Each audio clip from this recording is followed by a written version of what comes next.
Death Metal is a preposterous 2020 DC Comics event, and with the second issue, Scott Snyder and Greg Capullo are blurring the lines between zany energy and cynical parody.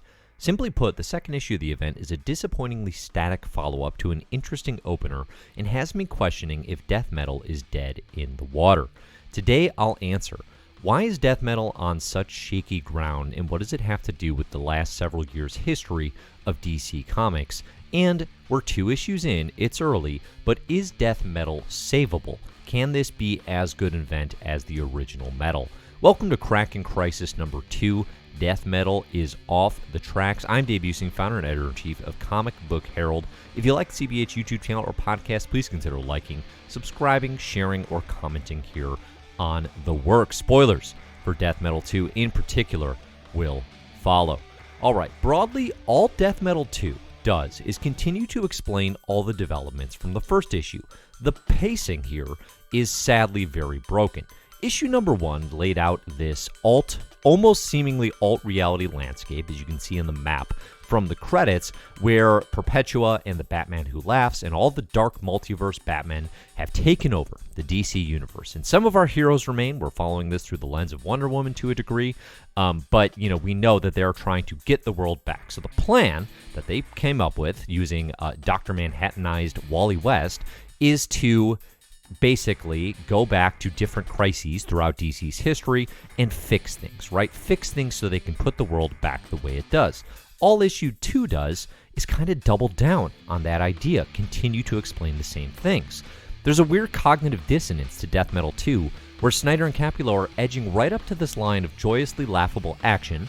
A dark multiverse Atom merged with Batman, calling himself Batom, earns my chuckle, while also crossing that line with the worst impulses of edgy Mark Millar or Garth Ennis, again, on their worst days. See here, Batom getting squashed by a Batmobile in the issue's opening page.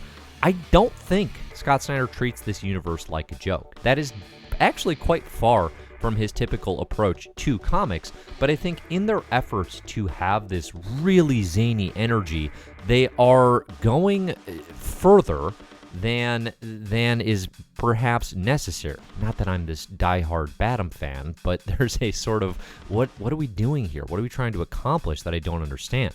I think one of the reasons death metal isn't crashing my cymbals the way the original metal does is because of the lead-ins. New 52 Batman was the lead-in to metal, right? The original. Now it's New Justice League and things like Doomsday Clock. For all Snyder's admirable efforts to make everything matter, the off-the-walls energy of an in-continuity event like this simply works better when there's a foundation to build off. And since the very good original event, the foundations of death metal are consistently depressingly weak. It brings on to me like a 2015 Marvel Secret Wars comparison, where you have the Hickman universe and Marvel and Avengers and New Avengers specifically, and Fantastic Four as well, going back even further, all building to this incredible event. Here's a quote from Scott Snyder in an interview with the artist formerly known as Newsarama. "It's now time to embrace all of it and make continuity celebratory, conclusive, more united, and connected." I appreciate that he's trying to do that, but it's not working. To really be into death metal, it's fairly important to care about the following 3 things almost equally. 1, the Batman Who Laughs. 2, Perpetua. And 3, blowing up the DC multiverse. That's a not really anymore, hard no, and okay, you got me on those 3 items, right? The in-continuity elements of blowing this whole dang DC universe up and putting it back together again are arguably holding the story back. Look at Snyder and Capullo's Last Night on Earth, a 3-issue Black Label series, which is amazing. It's free from those constraints, and it's a vastly superior read.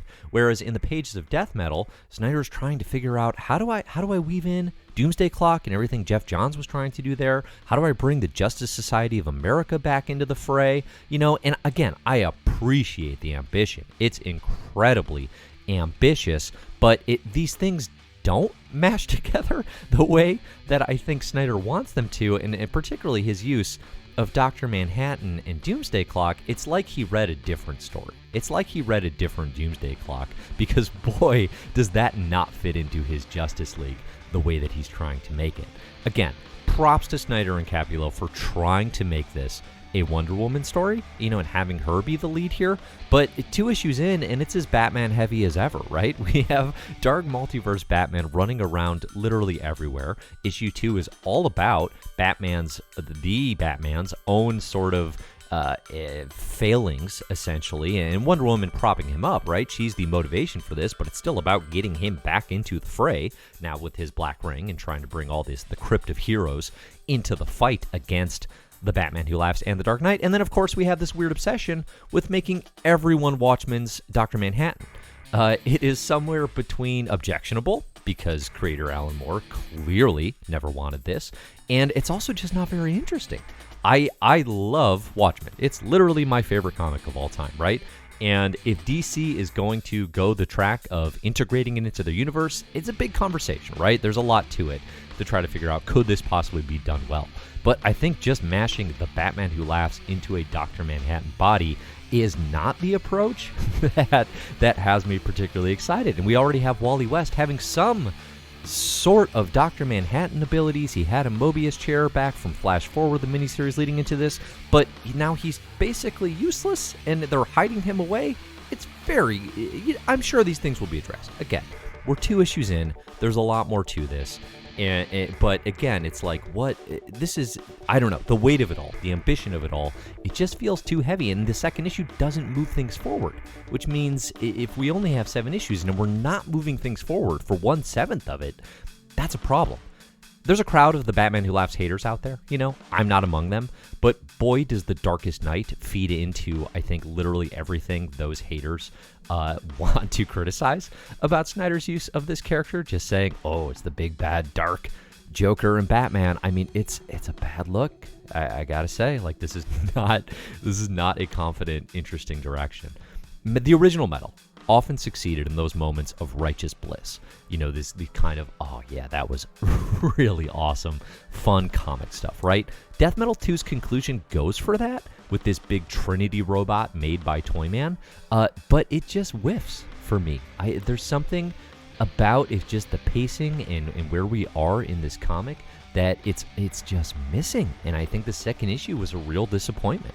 I do have to think too, like the way I found when I read Final Crisis for the first time, which was like circa 2012, I found it absolutely incomprehensible. Still do to some extent, but significantly less. It's circa, again, like 2012, relatively new to reading comics.